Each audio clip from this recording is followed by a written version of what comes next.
നമസ്കാരം from London. നമ്മൾ ലണ്ടനിൽ നിന്ന് പോളണ്ടിൽ പോവാണ്. പോളണ്ടിലെ വാർസോയിലേക്കാണ് നമ്മൾ പോകുന്നത്. അവിടെയാണോ? ഓക്കെ കമ്മിങ് വരുന്നു. ഇന്നലെ വരെ നല്ല അടിപൊളി വെതറായിരുന്നെങ്കിൽ ഇന്ന് കണ്ടോ മഴയും പിന്നെ ഒരുമാതിരി മെനകെട്ട കാലാവസ്ഥ. ഇന്നലെ ഞാനൊക്കെ നല്ല വെതറായിരുന്നു. ഇന്ന് മൊത്തം മഴയും. ഞാനാണെങ്കിൽ ജാക്കറ്റ് ഇടേണ്ടതായിരുന്നു, പക്ഷേ ഞാൻ ഇന്ന് ഫ്ലൈറ്റിൽ പോകേണ്ടതല്ല, അതുകൊണ്ട് ഞാൻ ഇത് ഇട്ടിട്ട് ഇറങ്ങി. രാവിലെ എന്താണ് സന്ദീപ് ഭായി തലവേദന? വീട്ടിലൊന്നും ഉണ്ടാക്കാറില്ലേ? എപ്പോഴും എന്താ വെയിറ്റ് ഒന്നും കഴിക്കാറില്ലേ? നിങ്ങൾ വരുമ്പോ പിന്നെ മഴ പെയ്തു കഴിഞ്ഞാൽ ഈ യൂറോപ്പിലെ വെതർ എന്ന് പറയുന്നത് വൻ ശോകമായിരിക്കും. വെയിലില്ലാന്നുണ്ടെങ്കിൽ ഇവിടുത്തെ വെതർ എന്ന് പറയുന്നത് വൻ ശോകമായിരിക്കും. അതാണ് ഇങ്ങനത്തെ സംഭവമാണ്. അതിൽ എന്തെങ്കിലും ഭംഗിയുണ്ട് ഇപ്പോൾ കാണാൻ? ഒന്നുമില്ല. നേരെ മറിച്ച് ഈ വിൻ്റർ അങ്ങോട്ട് കഴിഞ്ഞുള്ള സമയത്ത് നല്ല രസമായിരിക്കും കാണാൻ. ഇപ്പോൾ ലണ്ടൻ ലൂട്ടൺ എയർപോർട്ടിലേക്ക് പോവാണ്. ലൂട്ടൺ എയർപോർട്ടിൽ നിന്നാണ് ഫ്ലൈറ്റ് ഉള്ളത്. എനിക്ക് ലണ്ടനിലേക്ക് വരുമ്പോഴും പോകുമ്പോഴൊക്കെ ഏറ്റവും റേറ്റ് കുറഞ്ഞ ഫ്ലൈറ്റ്സ് കിട്ടുന്നത് ഈ ലൂട്ടൺ, സ്റ്റാൻസ്റ്റഡ്, പിന്നെ ഗാറ്റ്വിക്ക് തുടങ്ങിയ എയർപോർട്ടുകളിൽ നിന്നായിരിക്കും. ഹീത്രോ എയർപോർട്ട് എപ്പോഴും എക്സ്പെൻസീവ് ആയിരിക്കും. പക്ഷേ ഈ എയർപോർട്ടിലേക്ക് പോകണമെന്നുണ്ടെങ്കിൽ 1-2 മണിക്കൂർ യാത്രയുണ്ട്. അതാണ് കുറച്ച് ദൂരെയാണ്, കാരണം ഔട്ട്സ്കേർട്സിലാണ്. അതാണ് ആകെയുള്ള വ്യത്യാസം. ടാക്സി എടുത്ത് പോവുകയാണെങ്കിൽ നഷ്ടമാണ്. പബ്ലിക് ട്രാൻസ്പോർട്ടിൽ പോവുകയാണെങ്കിൽ ഓക്കെയാണ്. ടാക്സി എടുത്ത് ഇപ്പോൾ പോവുകയാണെങ്കിൽ ഇപ്പം നമുക്ക് ആക്ച്വലി അത് നോക്കുമ്പോഴത്തേക്കും നഷ്ടമായിരിക്കും. ഞങ്ങളങ്ങനെ ലൂട്ടൺ എത്തി. ലൂട്ടൺ ഷംജിത് ഭായിയുടെ കട. ലൂട്ടണിൽ വരണമെങ്കിൽ ഞങ്ങൾ എത്ര കിലോമീറ്ററാണ് ഓടിയത്? എന്താ ഓട്ടമായിരുന്നു! പക്ഷേ ചുറ്റിക്കറങ്ങിയാണ് ലൂട്ടണിൽ വന്നത്. പൊക്കോളം കയറി ഫുഡ് കഴിക്കാൻ വേണ്ടി വന്നാ. ഫുഡ് കഴിച്ചിട്ട് പോവാം. നല്ല പൊറോട്ട. ഇതത് BDF. ജോബിന്റെ പൊറോട്ട, ബീഫ് കറി. ഇതും കഴിച്ചിട്ട് പോവണ്ടി പോവാം. ഇത് എത്ര വർഷം പഴക്കമുണ്ടാവും ഈ ഒരു ബിൽഡിങ്ങിന്? 200 വർഷം. 200 വർഷമോ? ഇത് ലിസ്റ്റഡ് ബിൽഡിംഗ്. പഴയ പബ്ബാ? ഇത് പറഞ്ഞാൽ അത് പഴയ പബ്ബാ. ഇതുണ്ടോ പഴയ ഹീറ്റിംഗ് സിസ്റ്റം, തടി. അടിപൊളി. 200 വർഷം. അപ്പോൾ ഇതൊന്നും ഇടിഞ്ഞു പൊളിഞ്ഞ് വീഴത്തില്ലേ? ഇതിപ്പോൾ അങ്ങനെ മെയിൻറ്റെയിൻ ചെയ്ത് നിർത്തുന്ന ലിസ്റ്റഡ് ആയിട്ട്. ഇത് പൊളിക്കാനൊന്നും പറ്റില്ല. ആണോ? ചേഞ്ചസ് ഒന്നും വരുത്താൻ പറ്റില്ല. അങ്ങനെയൊക്കെ ഉണ്ടല്ലേ? അരമണിക്കൂർ കൊണ്ട് എത്തേണ്ട റൂട്ടിൽ നമ്മൾ 1.5 മണിക്കൂർ കൊണ്ട് മുഴുവൻ ഏതൊക്കെയോ വഴികളിലൂടെ കൂടെ ചുറ്റിക്കറങ്ങി വഴിയൊക്കെ തെറ്റി നമ്മൾ കറങ്ങി തിരിച്ച് എയർപോർട്ടിലെത്തി. അപ്പോൾ ഷംജിത് ഭായി അവിടെ പോയി ബൈ പറയാൻ സമയമില്ല. ഇപ്പോൾ ബൈ പറയുന്നു, ലേറ്റായി. അപ്പോൾ ഇനി അടുത്ത ആഴ്ച വരത്തില്ലേ? അടുത്ത ആഴ്ച കാണത്തില്ലേ? നമ്മൾ ഈയിടെയായിട്ട് സ്ഥിരമായിട്ട് എപ്പോഴും കാണുന്നുണ്ട്. പുള്ളി ഒന്നുകിൽ നാട്ടിൽ വരില്ല, ഞാനിവിടെ വരും, എങ്ങനെയാണെങ്കിലും. So will see you next week. ഇവിടെ എന്തൊക്കെയോ മാറ്റങ്ങളുണ്ട്. എയർപോർട്ടിന് 1 മൈൽ ദൂരെയാണ് പിക്കപ്പും ഡ്രോപ്പും. അപ്പോൾ എന്നെ ഇറക്കി വിട്ട് ഞാൻ അങ്ങോട്ട് നടക്കട്ടെ. ലേറ്റായി എന്ന് പറഞ്ഞാൽ താമസിച്ച്. ഫ്ലൈറ്റ് മിസ്സായി കഴിഞ്ഞാൽ പണി പോകണം. നല്ല തണുപ്പുണ്ടേ. ഈ കൂടിയൊന്നും ഇട്ടാൽ പോരാ, ജാക്കറ്റ് ഇടണം. ഞാൻ ജാക്കറ്റ് എടുത്ത് വെട്ടിക്കകത്ത് വെച്ചിരിക്കുക, കാരണം നമ്മളിപ്പോൾ ഫ്ലൈറ്റിൽ പോകല്ലേ. അതുകൊണ്ട് പോളണ്ടിൽ ചെല്ലുമ്പോൾ ഇതിലും തണുപ്പാണ് അവിടെ. ഇവിടെ എയർപോർട്ടിൽ വന്നിട്ട് വൻ കോമഡി ആയിരുന്നു. ഞാൻ ഓടിച്ചാടി എയർപോർട്ടിനകത്ത് കയറിയപ്പോൾ വിസ്സയറിൻ്റെ അവിടെ ബാഗ് ഡ്രോപ്പ് ചെയ്യാനായിട്ട് ഭയങ്കര തിരക്ക്. ക്യൂ എന്ന് പറഞ്ഞാൽ ക്യൂ. അപ്പോൾ അവിടെ അനൗൺസ്മെൻറ്റ്, വാർസോ പോകുന്ന ആരെങ്കിലും ഉണ്ടെങ്കിൽ 14ാമത്തെ നമ്പർ ഗേറ്റിലേക്ക്, അല്ല ബാഗ് ഡ്രോപ്പ് ചെയ്യുന്ന സ്ഥലത്തേക്ക് വരൂ, കാരണം ക്ലോസ് ചെയ്യാറായി, ഫ്ലൈറ്റ് സമയമായല്ലോ. അപ്പോൾ അങ്ങനെ ഞാൻ ഓടിച്ചാടി കയറിപ്പോയി. അപ്പോൾ ക്യൂ നിൽക്കേണ്ടി വന്നില്ല. നേരെ നമ്മൾ പോയി ബാഗ് ഡ്രോപ്പ് ചെയ്തിട്ട് നേരെ സെക്യൂരിറ്റി ചെക്കിന് അവിടെ വന്നപ്പോഴത്തേക്കിനും 1/2 മണിക്കൂർ എടുത്തു സെക്യൂരിറ്റി ചെക്ക് ക്ലിയർ ചെയ്യാൻ. അവിടെ ഒരു 500 പേര് മിനിമം ഉണ്ടാവും മുമ്പിൽ ക്യൂ. പക്ഷെ വളരെ ഫാസ്റ്റായിട്ടാണ് പോകുന്നത്. 500 പേർക്ക് 1/2 മണിക്കൂർ എന്ന് പറഞ്ഞാൽ വലിയ ഫാസ്റ്റാണ്. അടിപൊളിയായിരുന്നു. അതായത് ഈ ക്രിസ്മസ് സീസണാണ്, ഇപ്പോൾ ഹോളിഡേ സീസണാണ്. ഇനി അങ്ങോട്ട് ട്രാവലിംഗ് ഈ പറഞ്ഞ പോലെ എയർപോർട്ടുകളിൽ ഭയങ്കര തിരക്കായിരിക്കും. ഭയങ്കര എക്സ്പെൻസീവാണ് ഫ്ലൈറ്റ്സ്. എയർപോർട്ടുകളിൽ ഭയങ്കര തിരക്കായിരിക്കും. അപ്പോൾ എന്തോ ഭാഗ്യത്തിന് രക്ഷപ്പെട്ട് അകത്തേക്ക് കയറി വന്ന് നടന്നു വരുമ്പോഴത്തേക്കിനും അനൗൺസ്മെൻറ്റ് ഗേറ്റ് നമ്പർ 31 പോകും, വിമാനം ഇപ്പോൾ വിടുമെന്നും പറഞ്ഞുകൊണ്ട്. ഈ കാണുന്ന വിസ്സയറിൻ്റെ വിമാനത്തിലാണ് നമ്മളിവിടെ നിന്ന് പോളണ്ടിലേക്ക് പോകുന്നത്. അപ്പോൾ മൊത്തം വിസ്സിൻ്റെ കളികളാണ് കണ്ടില്ലേ, മൊത്തം വിസ്സാണ്. ഈ വിസ്സിൽ ട്രാവൽ ചെയ്യുമ്പോണ്ടല്ലോ 3-4 ടൈപ്പ് ഫെയർ ഉണ്ട് ഇവർക്ക്. ബഡ്ജറ്റ് ഫെയർ, പിന്നെ ബാഗുള്ള ഫെയർ, ഹാൻഡ് ബാഗുള്ള ഫെയർ, പിന്നെ വിമാനത്തിനുള്ളിൽ ട്രോളി കൊണ്ടുപോകുന്ന ഫെയർ, പിന്നെ ബാഗേജ് ഫെയർ. ഈ ഹാൻഡ് ബാഗ് മാത്രമുള്ള ഫെയർ ആണെങ്കിൽ ഈ സാധനത്തിനകത്ത് വെച്ച് നോക്കി അതിനകത്ത് കയറുമെന്ന് ഉറപ്പ് വരുത്തിയിട്ട് അവർ അകത്തോട്ട് വിടുള്ളൂ. ഗൈസ് അതാ നോക്കൂ, എൻ്റെ പെട്ടി ഇരിക്കുന്ന കേട്ടോ. എൻ്റെ പെട്ടി എവിടെ നിന്ന് നോക്കിയാലും ഈസി സ്പോട്ടിംഗ് ആണ്. പെട്ടി വിമാനത്തിൽ കയറ്റിക്കൊണ്ടിരിക്കുകയാണ്. അങ്ങനെ കൊടും തണുപ്പത്ത് നമ്മൾ ഇറങ്ങി നടക്കുകയാണ്. വിമാനത്തിൽ കയറാൻ പോവുകയാണ്. നമ്മളിനി പോളണ്ട് പോകുമ്പോൾ അവിടെ ഇതിലും തണുപ്പായിരിക്കും, രക്ഷയില്ല. ഇവിടെ മൊത്തം വരച്ചിട്ടിരിക്കുന്നുണ്ടല്ലേ, ത്രിവർണ്ണ പതാക ഉണ്ടല്ലോ, എല്ലാ കളറും ഉണ്ടല്ലോ. ഈ വിസിൻ്റെ വിമാനങ്ങളെല്ലാം മിക്കതും മോസ്റ്റ് ഓഫ് ദ എയർക്രാഫ്റ്റ് 321 വിമാനങ്ങളാണ്. 321 വിമാനങ്ങൾ എന്ന് പറയുമ്പോഴത്തേക്കിനും കുറച്ചും കൂടെ സീറ്റിംഗ് കപ്പാസിറ്റി കൂടുതലായിരിക്കും. എയർബസ് A321 എന്ന് പറയും. 320-നെക്കാട്ടി കുറച്ചുകൂടെ സീറ്റിംഗ് കപ്പാസിറ്റി കൂടുതലായിരിക്കും. ഇവർക്ക് പിന്നെ ലോങ് റേഞ്ച് ഒക്കെ ഉണ്ടെന്നാണ് എനിക്ക് തോന്നുന്നത്. ഇതിപ്പോൾ നമുക്കിപ്പോൾ 2.5 മണിക്കൂർ യാത്രയേ ഉള്ളൂ. അങ്ങനെ ഞാൻ വിമാനത്തിനുള്ളിൽ കയറി വന്നു. ഇത് സീറ്റിലിരുന്നു, 7ാമത്തെ റോ. എൻ്റെ ഇപ്പുറത്തിരിക്കുന്ന ആൾ അത്യാവശ്യം നല്ല തടിയുള്ള ആളാണ്. അപ്പോൾ പുള്ളിക്കാരി നടുക്ക് കഷ്ടപ്പെട്ടായിരിക്കുന്നത്.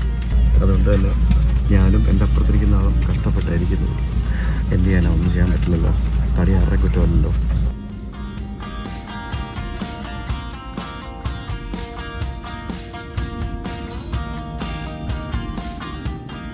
ടേക്ക് ഓഫ് ചെയ്ത് മുകളിലെത്തി കഴിഞ്ഞപ്പോൾ കണ്ടോ, നല്ല അടിപൊളി സൂര്യൻ.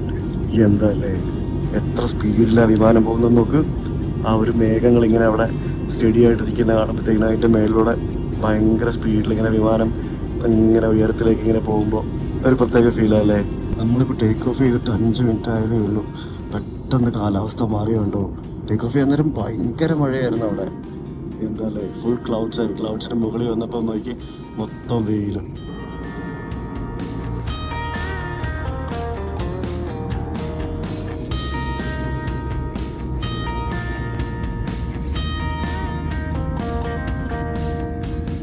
അങ്ങനെ നമ്മൾ പോളണ്ട് വാർസോ ചോപ്പിൻ എയർപോർട്ടിലേക്ക് വന്ന് ഇറങ്ങിയിരിക്കുകയാണ്.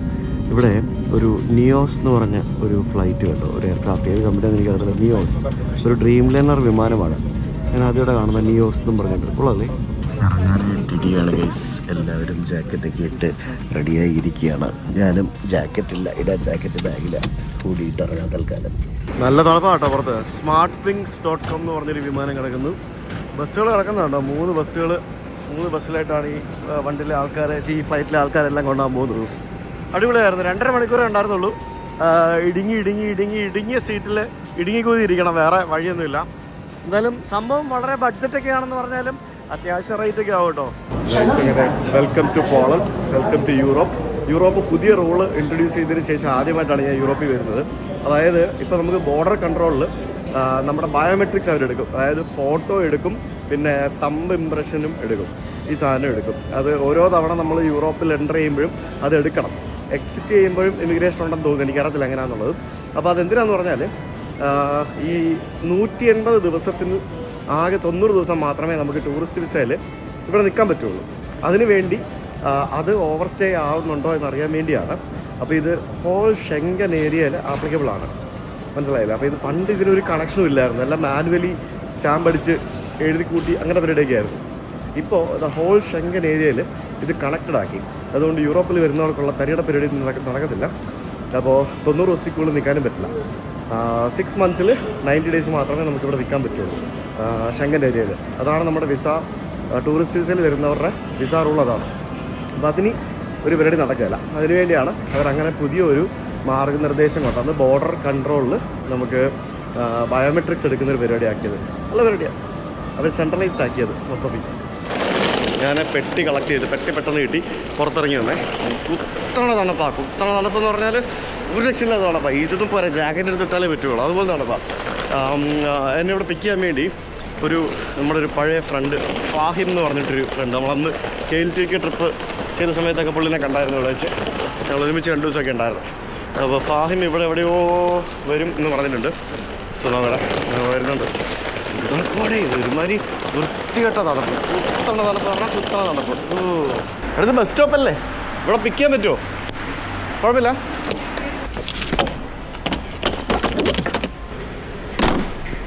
ഇതിപ്പോൾ ദുബായ് ആണെങ്കിൽ നിനക്കൊരു 500 ദിർഹംസ് ഫൈൻ അടിച്ച് കിട്ടും. കുഴപ്പമില്ല, സീനില്ല. എൻ്റെ അമ്മേ, എന്നെ തണുപ്പാടാ. അയ്യോ, 1 ഡിഗ്രി -, ഇത് -1 ഇതൊക്കെ വലിയ തണുപ്പാണോ? ഓ, നീ പിന്നെ തള്ളാതെ. തണുപ്പാണോ? ഞാൻ ലണ്ടനിലുണ്ടായിരുന്നപ്പോ അവിടെ 10 ഡിഗ്രി 12 ഡിഗ്രി ഒക്കെ ഉണ്ടായിരുന്നു. നല്ല വെതറായിരുന്നു. ലണ്ടനിൽ നിന്ന് വരുമ്പോ അവിടെ 10 ഡിഗ്രി 12 ഡിഗ്രി ഒക്കെ ഉള്ളു. തണുപ്പ് തണുപ്പ് എന്നൊക്കെ പറഞ്ഞിട്ടല്ലോ നിങ്ങൾ കൂടി കഴിഞ്ഞു. അമ്മേ, ഇത് വാമസ്റ്റ് മന്ത്. നമ്മള് കഴിഞ്ഞ അവിടെ മീറ്റ് ചെയ്യുന്നത് ഡിസംബറിലാണോ ജനുവരിലാണോ? ഡിസംബറിലല്ലേ? നമ്മള് കഴിഞ്ഞ പ്രാവശ്യം ഫെബ്രുവരി ആയില്ല. ഫെബ്രുവരിയിലാണ് ഞാൻ ഇവിടെ ലാൻഡ് ചെയ്യുന്നത്. ആദ്യമായിട്ട് വന്നത് ഞാൻ ട്രിപ്പ് നടത്തിയ സമയത്തല്ലേ മീറ്റ് ചെയ്തത്. പോളണ്ടിൽ ഞാൻ ഇതാക്കി ഇങ്ങോട്ടേക്ക് മാറിയ സമയത്താണ് നിങ്ങൾ വരുന്നത്. ഫെബ്രുവരി ആയിരുന്നോ? അങ്ങനെ നമ്മൾ വാർസോ സെൻട്രലിൽ എത്തിക്കൊണ്ടിരിക്കുകയാണ്. വാർസോ സെൻട്രലിൽ ആ കാണുന്ന ബിൽഡിങ്ങിൽ ഒരു ഹോട്ടലിലാണ് നമ്മളിന്ന് താമസിക്കുന്നത്. ആ സോവിയറ്റ് കാലഘട്ടത്തെ അനുസ്മരിപ്പിക്കുന്ന കുറേ കെട്ടിടങ്ങളൊക്കെ നമുക്ക് ഇവിടെ കാണാൻ സാധിക്കും. കണ്ടില്ല, ഇതൊക്കെ ഒരു സോവിയറ്റ് സ്റ്റൈൽ ബിൽഡിങ്ങുകളാണ്. ഇന്റർ കോണ്ടിനെന്റൽ വർസാവ, ഇവിടെയാണ് നമ്മൾ താമസിക്കുന്നത്. അങ്ങനെ ഇന്റർ കോണ്ടിനെന്റൽ ഹോട്ടലിൽ ഞാൻ ബുക്ക് ചെയ്ത് എനിക്ക് കിട്ടിയ മുറിയാണിത്. പോയിൻറ്റ്സ് ഉപയോഗിച്ചാണ് ഞാനിത് ബുക്ക് ചെയ്തത്. പോയിൻറ്റ്സ് ഉപയോഗിച്ച് ബുക്ക് ചെയ്യുകയാണ്. 25,000 പോയിൻറ്റ്സാണ് എനിക്ക് ബുക്ക് ചെയ്യാനായത്. ഇത് പോയിൻറ്റ്സ് ഉപയോഗിച്ച് ബുക്ക് ചെയ്തില്ലെങ്കിൽ അപ്രോക്സിമേറ്റ് ഒരു 15,000 20,000 പെർ ഡേ വരുന്ന ഒരു റൂമാണിത്. അപ്പോൾ ഇത് ഇവിടെ എന്താ പറയുക, ഒരു ചെറിയൊരു കോർണറിലുള്ളൊരു മുറിയാണ്. ഇവിടുത്തെ ഒരു മെയിൻ ഹൈലൈറ്റ് എന്ന് പറയുന്നത് നമുക്ക് ഇവിടെ നിന്ന് കാണുന്ന ഈ ഒരു വ്യൂ ആണ്. നമ്മുടെ ആ ഒരു പോളണ്ടിൻ്റെ ഒരു നഗരഹൃദയത്തിൽ തന്നെയുള്ള palace of culture and science എന്ന് പറഞ്ഞ ഒരു ബിൽഡിംഗ് ആണ് ഇത്.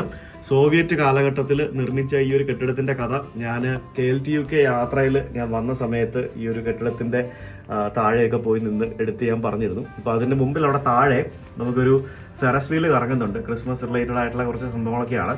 പിന്നെ ചുറ്റിനും നോക്കിക്കഴിഞ്ഞാൽ ഇപ്പം രാത്രിയിൽ നല്ല വെളിച്ചവും പരിപാടികളും അങ്ങനെ സംഭവങ്ങളൊക്കെ ഉണ്ട്. പിന്നെ ഇവിടെ വരുമ്പോഴത്തേക്കിനും this is the bathroom with tub.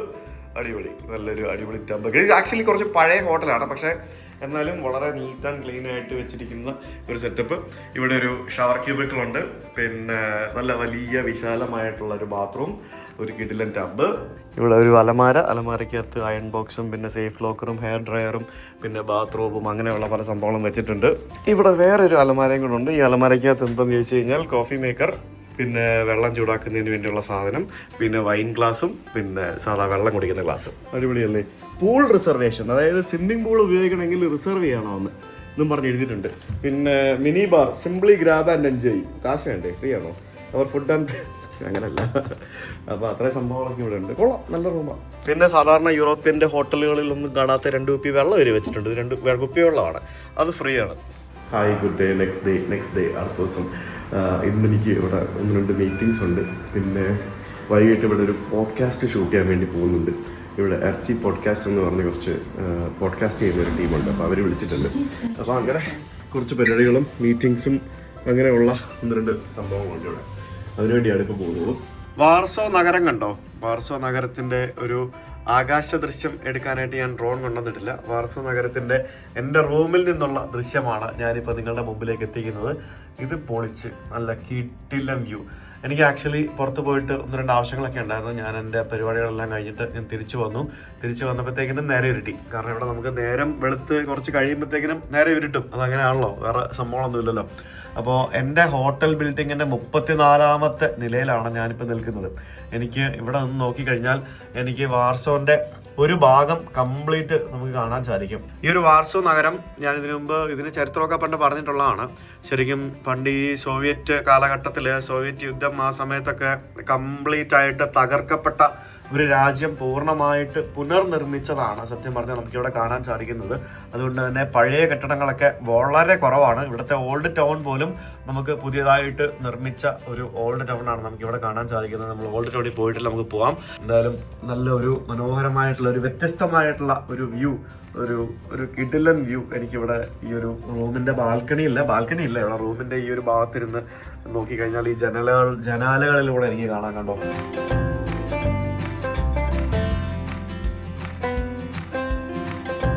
Finally ഞാനിവിടെ ഇവരുടെ കൂടെ പോഡ്കാസ്റ്റ് ഒക്കെ ചെയ്തു. ഈ ഇറച്ചി പോഡ്കാസ്റ്റ് എന്താണ് ഇറച്ചി? പേരെന്താ ഇറച്ചി പോഡ്കാസ്റ്റിന്റെ കാര്യം? നമ്മളെല്ലാരും മലബാറിലുള്ള ആൾക്കാരല്ലേ, നമുക്കൊരു സത്യം പറഞ്ഞ അർത്ഥമല്ല. ഞാൻ വിചാരിച്ചു നിങ്ങളുടെ പേരിന്റെ വല്ല സ്റ്റാർട്ടിങ് ആണോ? കരിക്ക് നല്ല ഇൻഫ്ലുവൻസ് ആയിരുന്നു അല്ലേ, കരിക്ക് എന്നുള്ള പേര്. അപ്പൊ ഞങ്ങൾക്ക് മലബാറാണ്, ഞങ്ങളെ സംസാര രീതി അങ്ങനെയാണ്. അപ്പൊ ഞങ്ങൾ ഏറ്റവും കൂടുതൽ ഉപയോഗിക്കുന്ന ഒരു ഡിഫറെന്റ് അല്ല, എല്ലാരും ഉപയോഗിക്കുന്ന ഡിഫറെന്റ് ഇറച്ചി വാങ്ങാൻ പോകുന്ന കടയിലൊക്കെ പോകുന്ന സാധനം മീറ്റ് മേടിക്കാൻ ബേസിക്കലി നമ്മളെ മലബാർ ടച്ചിലൊരു ഞങ്ങളിവിടെ വന്നിട്ട് ഇവിടെ ഈ കാണുന്ന ആ പോഡ്കാസ്റ്റ് സെറ്റപ്പ് ഇവിടെ ഇരുന്നിട്ട് ഞങ്ങള് ഒരു 1.5 മണിക്കൂർ ഇവിടെ പോഡ്കാസ്റ്റ് ഒക്കെ ചെയ്ത് ഇവര് സ്റ്റുഡിയോ ഒക്കെ റെന്റിന് എടുത്തിട്ടാ പോഡ്കാസ്റ്റ് ചെയ്യുന്നത്. അങ്ങനെയാണ് ഇവരുടെ പരിപാടി. നമ്മൾ നല്ല പരിപാടിയാണ്. എന്തായാലും എനിക്ക് തോന്നുന്നു കേരളത്തിന് പുറത്ത് നിന്നും മലയാളത്തിൽ പോഡ്കാസ്റ്റ് ചെയ്യുന്ന വേറെ ആരെങ്കിലും ഉണ്ടോ? ഉണ്ടല്ലേ? യുകെന്നുണ്ട്. കുറച്ച് നേരത്തെ തുടങ്ങി, 2 വർഷം മുമ്പ് തുടങ്ങിയ. ഇവര് കുറെ വർഷമായിട്ട് പോഡ്കാസ്റ്റ് ചെയ്യാറുണ്ട്. കഴിഞ്ഞ KLTK ട്രിപ്പിന്റെ സമയത്ത് ഇവരെന്നെ കോൺടാക്ട് ചെയ്തിട്ടുണ്ടായിരുന്നു. ആ സമയത്ത് എനിക്ക് വരാൻ പറ്റിയിട്ടുണ്ടായിരുന്നില്ല. അപ്പൊ നിങ്ങൾ നാട്ടിൽ വന്നപ്പോൾ ഞാൻ കോൺടാക്ട് ചെയ്തിരുന്നു. പിന്നെ ചേട്ടന് 2 ദിവസം കഴിഞ്ഞിട്ട് ഫ്ലൈ ചെയ്യുന്നു പറഞ്ഞു. ആണല്ലേ? നമ്മള് പിന്നെ മീറ്റ് ചെയ്യാനുള്ള പ്ലാൻ. ഓക്കെ. അപ്പൊ എന്തായാലും ഞങ്ങൾ ഇവിടെ വന്ന് കുറച്ചു നേരം പോഡ്കാസ്റ്റ് ഒക്കെ ചെയ്ത് ഇവരുടെ ഇറച്ചി പോഡ്കാസ്റ്റിംഗ് ചാനലിലാണ് ഒരുപാട് കാര്യങ്ങൾ എവിടെയും കേൾക്കാത്ത കുറെ കാര്യങ്ങൾ നിർത്താൻ പറ്റുന്നില്ലായിരുന്നു, സംസാരിച്ചിട്ട് തീർന്നില്ല. റെന്റ് കൂടും, അതുകൊണ്ട് അല്ല ചില പോഡ്കാസ്റ്റുകളൊക്കെ നമ്മൾ അറിയില്ല, 2.5 മണിക്കൂർ 3 മണിക്കൂറൊക്കെ പോകും. നമ്മളിങ്ങനെ സംസാരിച്ചിരുന്നു പോകും. നമ്മൾ സ്റ്റാർട്ട് ചെയ്യുമ്പോൾ വിചാരിക്കും എന്താ സംസാരിക്കാൻ, പക്ഷെ സംസാരിച്ചൊരു ഫ്ലോ ആയി കഴിഞ്ഞാൽ ഇങ്ങനെ പോയിക്കൊണ്ട് എന്റെ അടുത്ത് വാരിച്ച് ചോദിച്ചു ഇതിപ്പോ എന്തിപ്പോ ചോദിക്കാം. അങ്ങനെയാണ് ചില സംഭവങ്ങള്. ഇപ്പൊ ഞാൻ ചെയ്ത 1-2 പോഡ്കാസ്റ്റുകളൊക്കെ 2.5 മണിക്കൂർ 3 മണിക്കൂറൊക്കെ പോയി. അത് നമ്മൾ അറിയില്ല സംസാരിച്ചിരിക്കുന്നത്. അതുപോലെ അതിഷ്ടമുള്ള ആൾക്കാർ രസകരമായിട്ട് സംസാരിക്കും. ഇത് പല ആൾക്കാരും പല സമയത്തായിരിക്കും കാണുന്നത്. ചിലപ്പോ ആദ്യം 1 അരമണിക്കൂർ കണ്ടു, ചിലപ്പോ ഓഫീസിൽ പോകുമ്പോഴായിരിക്കും വണ്ടിയിൽ ഇത് കേൾക്കാം, തിരിച്ചു വരുമ്പോ ബാക്കി കേൾക്കും. അങ്ങനെയൊക്കെ ആയിരിക്കും ചെയ്യാം. എന്നാലും നിങ്ങളുടെ പേരെല്ലാം, നിങ്ങളുടെ പേര് നിഷിൻ, ഫൈസൽ, തക്കു, ഫാരിസ്. ഇതാണ് ഇവരുടെ പേര്. Thank you. ഞങ്ങൾ പോഡ്കാസ്റ്റ് ഷൂട്ടെല്ലാം കഴിഞ്ഞ് നോവി സിയാത്ത് എന്ന് പറഞ്ഞിട്ടുള്ള ഒരു സ്ട്രീറ്റിലേക്ക് വന്നിരിക്കുകയാണ്. അപ്പോൾ ഇവിടെ കംപ്ലീറ്റ് മറ്റേ ആ ഒരു ക്രിസ്മസ് റിലേറ്റഡ് ആയിട്ടുള്ള വൈബാണ്. ഈ ഒരു സ്ട്രീറ്റ് കംപ്ലീറ്റ് ലൈറ്റൊക്കെ ചെയ്ത് ട്രീ ഒക്കെ വെച്ച് അങ്ങനെ ആ ഒരു സെറ്റപ്പിലിരിക്കുകയാണ്. ഈ തണുപ്പത്ത്, ഈ കൊടും തണുപ്പത്തും ഒറിജിനൽ ചെടികളൊക്കെ ഇഷ്ടം പോലെ ഇവിടെ നിൽപ്പുണ്ട് കേട്ടോ. അതൊക്കെ ഉണ്ട്. നമ്മൾ ഈ റോഡിലൂടെ വെറുതെ നടക്കുമ്പോൾ കുറേ പെണ്ണുങ്ങൾ വന്ന് നമ്മളെ അപ്രോച്ച് ചെയ്യും. കുറേ പെണ്ണുങ്ങൾ വന്നിട്ട് hi guys, do you guys want to go to strip club? We can take you to strip club. ഇപ്പൊ പറഞ്ഞതേ ഉള്ളൂ. പെണ്ണുങ്ങൾ മാത്രമല്ല ചെക്കന്മാരും വരും. നിങ്ങൾ സ്ട്രിപ്പ് ക്ലബ്ബിൽ കൊണ്ടുപോകണോ, നിങ്ങൾ സ്ട്രിപ്പ് ക്ലബ്ബിൽ കൊണ്ടുപോകാം, ഫ്രീ എൻട്രി ആണെന്നൊക്കെ പറഞ്ഞുകൊണ്ട് കുറേ ആൾക്കാർ വരും. സ്ട്രിപ്പ് ക്ലബ്ബിൽ പോകണം എന്നുള്ളവർക്ക് പോവാം. പക്ഷെ ഫ്രീ എൻട്രി എന്നൊക്കെ പറഞ്ഞാലും അവിടെ പോയി കഴിയുമ്പോൾ അവന്മാര് എല്ലാം ഊറ്റിയെടുക്കും. അവര് അതിന്റെ പരിപാടികളായിരിക്കും. ഏതാ ഇവിടുത്തെ ഒരു കൾച്ചറിന്റെ ഒരു ഭാഗമാണ്. ഏത് സിറ്റി പോയാലും, ഗഡാൻസ്ക്, പോസ്നാന്, ക്രാക്കോ, എവിടെ പോയാലും ആൾക്കാർ കറക്റ്റ് അറിയാം അല്ലടാ അവന് എവിടൊക്കെ ഏതൊക്കെ ഉണ്ടെന്ന് കൃത്യം അറിയാം അല്ലേ. ഞാൻ പോളണ്ടിവിടെ എല്ലാ സിറ്റീസും ഞാൻ പോയിട്ടുണ്ട്. അപ്പൊ എനിക്ക് മനസ്സിലായ ഒരു കാര്യം എന്താ വെച്ചാൽ ഇവിടുത്തെ ഒരു മെയിൻ സാധനമാണ്. പോളണ്ട് മാത്രമല്ല, ഈ റഷ്യ മുതൽ ഇങ്ങോട്ട് തുടങ്ങി കഴിഞ്ഞാൽ യൂറോപ്പിലും പല സ്ഥലത്തും എല്ലായിടത്തും strip clubs are very popular. Strip club എന്താ നിങ്ങൾക്ക് അറിയാമല്ലോ, അറിയത്തില്ല ഗൂഗിൾ ചെയ്ത് നോക്കിയാൽ മതി എന്താന്നുള്ളത് ശരിക്കും അറിയാം. അപ്പോൾ ഇങ്ങനെയൊക്കെ പല ആൾക്കാരും നമ്മളെ കോൺടാക്ട് ചെയ്യും. നമ്മളെ ഇങ്ങോട്ട് ആരെന്ത് തേടി വന്നാലും അതൊക്കെ എന്തെങ്കിലും ഉടായ്പായിരിക്കും. മനസ്സിലായത് അവര് അങ്ങനല്ല, അല്ലാത്തതും ഉണ്ടാവും. But good morning guys. Next day ഇന്നത്തെ പരിപാടി എന്നല്ലേ. ഇന്ന് നമ്മളിവിടെ നിന്ന് അടുത്ത സ്ഥലത്തേക്ക് പോവാണ്. ആക്ച്വലി ഇന്നലെ എനിക്ക് കുറച്ച് പരിപാടിയൊക്കെ ഉണ്ടായിരുന്നു. എൻ്റെ പരിപാടി എല്ലാം തീർത്തു. പിന്നെ അവരുടെ പോഡ്കാസ്റ്റ് എടുത്തു. പിന്നെ എനിക്ക് വേറെ 1-2 മീറ്റിങ്സ് ഒക്കെ ഉണ്ടായിരുന്നു. ശരിക്കും പറഞ്ഞാൽ അതിന് വേണ്ടിയിട്ടാണ് വന്നത്. സോ അതെല്ലാം കഴിഞ്ഞു. അപ്പോൾ രാവിലെ ബ്രേക്ക്ഫാസ്റ്റ് കഴിക്കാനായിട്ട് പോകാൻ വേണ്ടി എണീറ്റ് നോക്കിയതാണ്. അപ്പോൾ ഇന്ന് ഒന്നും കാണുന്നില്ല. ഇന്ന് പുറത്ത് ഫുള്ള് മൂടി നിൽക്കുക. എന്താ സംഭവം എന്നറിയില്ല, ഫുള്ള് മൂടി നിൽക്കുകയാണ്. ഒരു കുന്തവും കാണുന്നില്ല. ഭയങ്കര തണുപ്പാണ്. ഭയങ്കര തണുപ്പെന്ന് പറഞ്ഞാൽ ഒരു രക്ഷയില്ലാത്ത തണുപ്പാണ്. പിന്നെ വേറെ സാധനം കണ്ടോ, ഇത് കണ്ടോ, ഇതെന്താണെന്നറിയോ? This is called Malayali beer. ഈ പോളണ്ടിൽ നിന്നുണ്ടാക്കുന്ന ഒരു ബ്രാൻഡാണ് മലയാളി ബിയർ എന്ന് പറയുന്നത്. ഇതിൻ്റെ ആൾക്കാരെ ഇന്നലെ ഞാൻ കണ്ടു. അവരുമായിട്ട് മീറ്റിംഗ് ഒക്കെ ഉണ്ടായിരുന്നു. അവരുടെ സ്ഥലത്തൊക്കെ പോയി അവരുടെ ബിയറൊക്കെ ടേസ്റ്റ് ചെയ്തു. ഇവർ പല സ്ഥലത്തും ഇവരുടെ പൊട്ടിച്ചോ വേണ്ടത് എനിക്ക് ഇന്നലെ ഗിഫ്റ്റായിട്ട് തന്ന സാധനമാണ്. അപ്പം അങ്ങനെ കുറേ സംരംഭങ്ങൾ ഇവിടെ ഉണ്ട്. ഇത് അവരുടെ എനർജി ഡ്രിങ്കാണ്, അടിപൊളി എന്നും പറഞ്ഞുകൊണ്ട്. പിന്നെ ഇത് കണ്ടോ, ഇത് മലയാളി ബിയർ. സാധനം കയ്യിലുണ്ടോ എന്നൊക്കെ പറഞ്ഞുകൊണ്ട് എഴുതി വെച്ചിട്ടുണ്ട്. ഉള്ളൂ അല്ലേ. ഇങ്ങനെ മലയാളികളുടെ പല മദ്യ ബ്രാൻഡുകളും ഇപ്പോൾ ഇന്ത്യക്ക് പുറത്ത് ധാരാളമായിട്ടുണ്ട്. ഇന്ത്യ ചെയ്യാത്തതിൻ്റെ മെയിൻ റീസൺ എനിക്ക് തോന്നുന്നു ഇന്ത്യയിലെ റൂൾസ് ആൻഡ് റെഗുലേഷൻസ് ഭയങ്കര സ്ട്രോങ് ആയതുകൊണ്ടും ഈ പറഞ്ഞ അബ്കാരി നിയമമൊക്കെ ആളെ ഊറ്റുന്ന പല പരിപാടികളായതുകൊണ്ടും ഒക്കെ ആയിരിക്കും ഇന്ത്യയിൽ ഇതുപോലുള്ള സംരംഭകർ അധികം വരാത്തത്. ഇന്ത്യക്ക് പുറത്തു പോയി എല്ലാവരും ചെയ്യുന്നത്. കാനഡയിലുണ്ട്, UK അങ്ങനെ പല പല ബ്രാൻഡുകളിൽ പല പല രാജ്യങ്ങളിൽ മലയാളികൾ, ഇപ്പോൾ നമ്മുടെ ഭാഗ്യലക്ഷ്മി ചേച്ചി അയർലൻഡിൽ മഹാലക്ഷ്മി ജിന്ന് ചെയ്യുന്നു. അപ്പോൾ അങ്ങനെ ജിന്നും വോഡ്കയും പിന്നെ വിസ്കിയും ബ്രാൻഡിയും ബിയറും തുടങ്ങി അങ്ങനെ പല ഡ്രിങ്കുകളും ആൽക്കഹോളിക് ആൻഡ് നോൺ ആൽക്കഹോളിക് ഡ്രിങ്കുകളൊക്കെ വിദേശ രാജ്യങ്ങളിൽ പോയിട്ട് നമ്മുടെ മലയാളികൾ ബിസിനസ്സായിട്ട് ചെയ്യുന്ന സംരംഭങ്ങൾ ധാരാളം പല സ്ഥലത്ത് ഞാൻ കാണുകയുണ്ടായി. അപ്പോൾ ഇങ്ങനെ പല ആൾക്കാർ നമ്മൾ പല രാജ്യങ്ങളിൽ പോകുമ്പോൾ കാണും, പല ബിസിനസ്സുകാർ. ഇവർക്കൊക്കെ ഇന്ത്യയിൽ ബിസിനസ് ചെയ്യാൻ അവസരം കൊടുക്കാതെ ഇവരൊക്കെ ഇന്ത്യയിൽ ബിസിനസ് ചെയ്യും. പക്ഷേ ഇന്ത്യയിൽ ചെയ്യണമെങ്കിൽ അത് അറിയാമല്ലോ നമ്മുടെ കാര്യങ്ങൾ. പ്രത്യേകിച്ച് മദ്യം എന്ന് പറയുന്നത് വലിയ കൺട്രോളിൽ ഗവൺമെൻറ് എന്തോ പിടിച്ച് വെച്ച് ഭയങ്കര സംഭവമായിട്ടൊക്കെ ചെയ്തുകൊണ്ടിരിക്കുന്ന ഒരു കാര്യമാണ്. അതല്ല, അതിൻ്റെ പ്രോഫിറ്റ് മൊത്തം ഗവൺമെൻറ് എടുക്കുകയാണ്. അതാണ് മെയിൻ സംഭവം. ഉണ്ടാക്കുന്നവരെ കാട്ടി കൂടുതൽ പ്രോഫിറ്റ് ഗവൺമെൻറ്റാണ് എടുക്കുന്നത്. Government main source of revenue ആണല്ലോ മദ്യം എന്ന് പറയുന്നത്.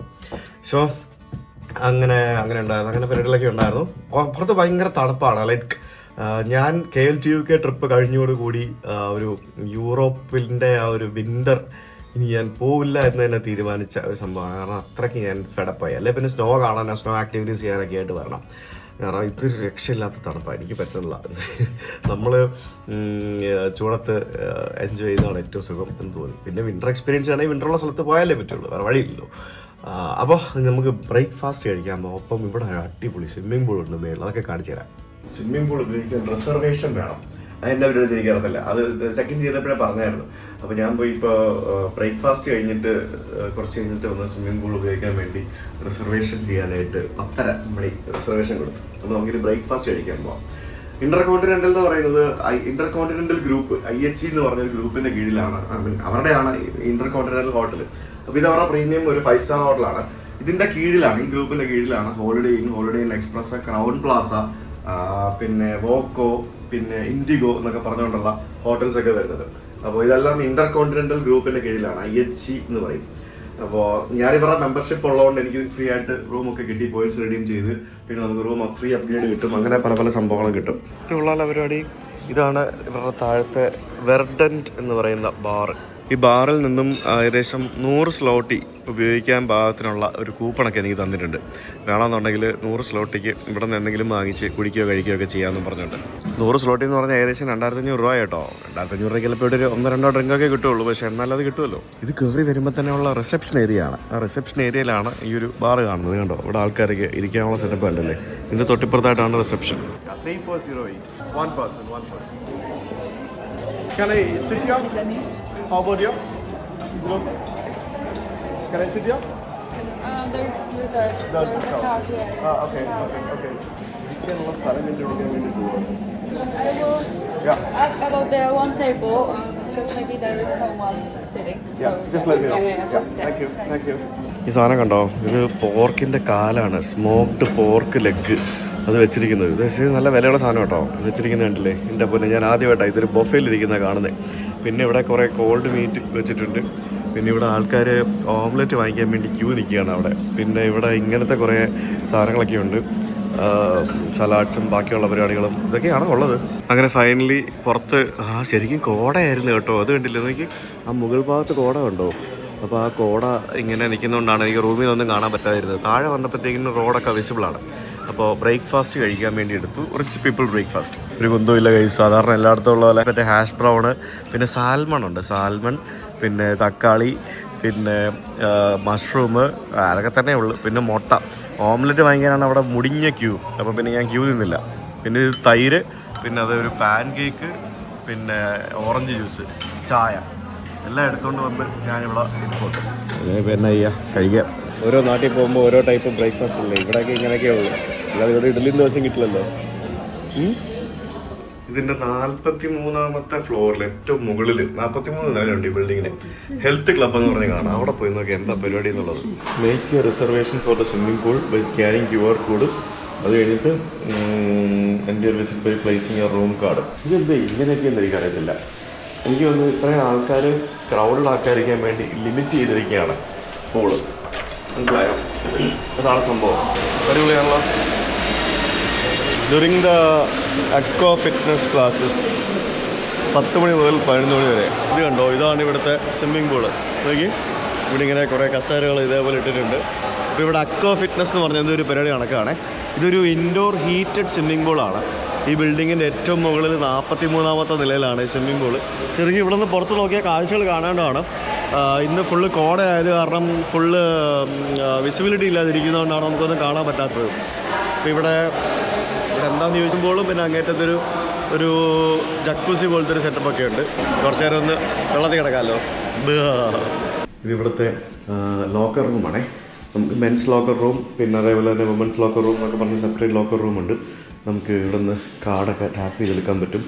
അങ്ങനെയാണ് എൻ്റെ പരിപാടി. പിന്നെ ഇവിടെ എന്താ പറയുക, ഈ ഹെയർ ഡ്രയറും മറ്റുമൊക്കെ ഉണ്ട്.